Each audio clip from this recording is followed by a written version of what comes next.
கிருபையின் வாசல் திறந்துள்ளது, துரிதமாய் வாரும் என்றழைக்கிறார் இயேசு. கிருபையின் வாசல் திறந்துள்ளது, துரிதமாய் வாரும் என்றழைக்கிறார் இயேசு.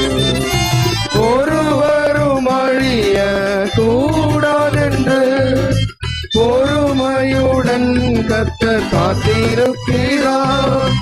ஒருவரும் அழிய கூடாதென்று பொறுமையுடன் கர்த்தர் காத்திருக்கிறார். மனம் திரும்புவதற்கு தருணம் இதுவே, பரன் உன்னை அழைக்கிறார், மறுத்திடாதே. மனம் திரும்புவ